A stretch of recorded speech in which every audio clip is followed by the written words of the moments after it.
Hey there. My name is Tom. I'm a Red Seal electrician who aspires to be an adult educator. Come, let's grab a coffee, and I'll tell you a little bit about my learning journey through the Provincial Instructor Diploma Program at Vancouver Community College. Now, there's not nearly enough time or coffee to discuss everything that I've learned, so I'm going to stick to the highlights of my personal journey through the PIDP at VCC. Us electricians, we love to abbreviate, as we have to fit a lot of information, and ourselves, into small spaces. And like teachers, we really enjoy our coffee. Okay, let's start with how I got here. My parents are both educators, retired now, but still keen as ever to learn. They encouraged me to become an electrician after seeing how I enjoyed working with my hands, solving practical problems. Later, they encouraged me to learn more about adult education, as they know I love to explain how to make things work. My electrical apprenticeship consisted of blocks of experiential learning on the job, punctuated with sessions of theoretical learning in college. Work taught me the what and the how of being an electrician, and college explained much of the why. Combining the what, how, and why sparked my own electrical aha moments. These would happen whenever I understood the reasons behind design decisions, or when I was able to infer cause from observed effects during troubleshooting. This was exciting, and I wanted to share my learning and that feeling with others. So, I returned to the college classroom, this time to teach electrical foundations and levels 1, 2, and 3 of the electrical apprenticeship technical training. Later, I participated in committee work with the Industry Training Authority. I worked with DACM charts before learning more about them in PIDP 3210.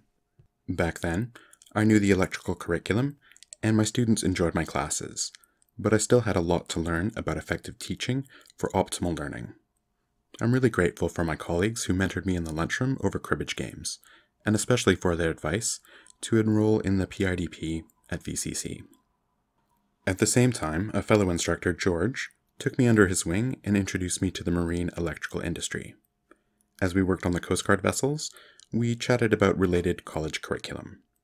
George really drove home the importance of providing practical, field-tested, need-to-know summaries of the abstract textbook theory. George's lessons, and those I learned in PIDP 3100, 3210, 3230, and 3240, helped me develop and teach a 3-week course to reduce barriers for youth, women, Indigenous, and newcomers to join the electrical trade. I surveyed stakeholders to shape a course outline, created curriculum, designed evaluations, and produced a textbook. Sometimes I catch up with graduates, and I'm proud to hear their progress towards becoming electricians. Following this accomplishment, I returned to working in the field.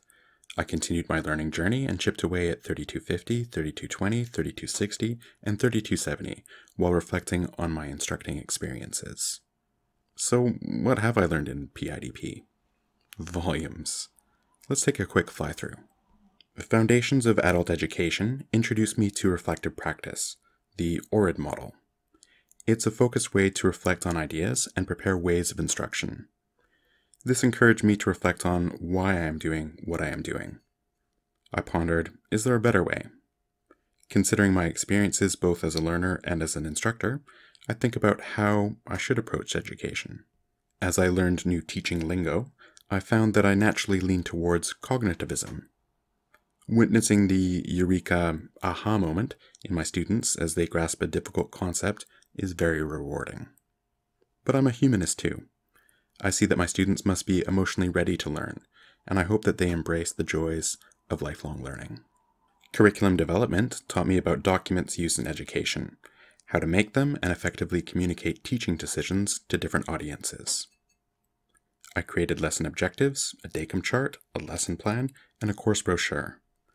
These documents were harder to produce than they look, because curriculum development is really deep thought about what is most important to teach. Delivery of instruction was my most memorable classroom experience, and the only course I took in person. The peer instruction and feedback from the other aspiring educators was superb.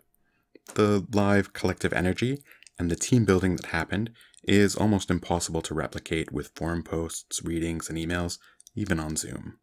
Now, this isn't a knock against online classes. It's just that the mini lessons in 3220 come with the vulnerability of teaching in front of each other and it's our instruction that is actually what is being assessed. There was a bond and a trust built through that experience. Evaluation of learning was a deep dive into assessments.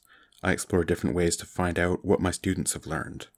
I found that timely feedback should be a two-way street between instructor and learner. Then I will know if my students actually learned what I thought I had taught. I created a traditional paper-based test, an authentic assessment activity, and a rubric to communicate my expectations and the grading decision process. My big highlight was creating my first video submission about using Jeopardy for informal assessments. I learned a lot in the process. I followed up that first video with a few more in media-enhanced learning. I attended a film festival workshop to research virtual reality, and then imagined VR in education. I tried my hand at digital animation with iClone 7, weaving a story into a lesson about electricity. While I had hoped to deliver a 360-degree video for a lesson on solar power, I found it was more feasible to produce a regular video instead. Learning new technology takes time. I was intrigued by the flipped classroom model. This sees information delivery shifted to media and reading instead of class lectures. The payoff is that class time is now available for students to learn through interaction with each other and application, rather than doing this on their own at home. It really builds understanding in the classroom. I continued to reflect on this idea in 3250. Instructional strategies had me reflect on the choices I make as an instructor and how they impact the learning environment. How can I engage and motivate my students? How can I help them be emotionally ready to learn? What should I consider when trying to manage some students when they are affecting others' learning experiences? And how do I avoid teaching without learning and prevent my students from taking the low road to the amygdala in my class? Professional practice reminded me that to be an effective instructor, I must continually learn and model learning for my students. As a group, we methodically examined an ethical dilemma, and it goes without saying that as an educator, I must adhere to the highest standards of professional ethics. I planned how to learn from my students, peers, and mentors by seeking feedback to improve my teaching. During reflections, Stephen Brookfield's humble musings seemed to echo Bonnie Henry's "Be kind, be calm, be safe" when we encounter challenges or if we doubt ourselves. Creating that first Jeopardy video gave me confidence to keep experimenting beyond my comfort zone for assignments. Coming to new realizations through my research on adult education and the curriculum and my experiences as an electrician, a student, and a teacher felt empowering. My instructors and mentors provided comprehensive feedback on my assignments, often giving me interesting insights to explore. I was particularly impressed with the detailed feedback given to me in recorded audio format. It speaks to the commitment and the passion with which my assignments were reviewed and graded. Having excellent instructors throughout this program also gave me the courage to apply for a provincial grant to create H5P open educational resources. But my learning was often built upon the World Wide Web of research. Fueled by interest, I would explore topics and ideas far beyond the scope of my assignments. Coupled with an innate need to outperform myself, I inflicted some stressful races to finish assignments on time. I must remember that I'm free to continue my self-directed learning once the assignment is in. My biggest frustration was the unexpected demise of my laptop partway through 3270. I had to rethink delivering my capstone lesson while desperately trying to retrieve my data. My partner has been very supportive and encouraged me to press on through this technical mega hitch. Now, I can't pinpoint my aha moment to the capstone exactly, but this course certainly synthesizes them all. The orid reflective exercises peppered throughout the program have demonstrated the value of students constructing meaning over just receiving information. This has shifted my instructional outlook towards constructivism when I think about how I will teach. Faced with formal assessments, which have life-impacting consequences, some students resort to mimicry and just memorize the things they don't understand. Behaviorism and cognitivism are in danger of sometimes aiding and abetting this. A constructive approach, however, is more likely to inspire thought and eventual understanding, even if the route is not as direct. Humans naturally learn through mistakes and experimentation, and as an instructor and a humanist in every sense, I will embrace a learner-centered approach to foster lifelong learning and work towards indigenizing my classroom. For now, I'm back in the shipyard, working with my hands solving practical problems. Instructing and mentoring apprentices on the job site gives me new chances to think about authentic assessments and classroom theory. I'm also reflecting on what is truly worth learning and how I guide my future students as they construct meaning from the prescribed ITA curriculum.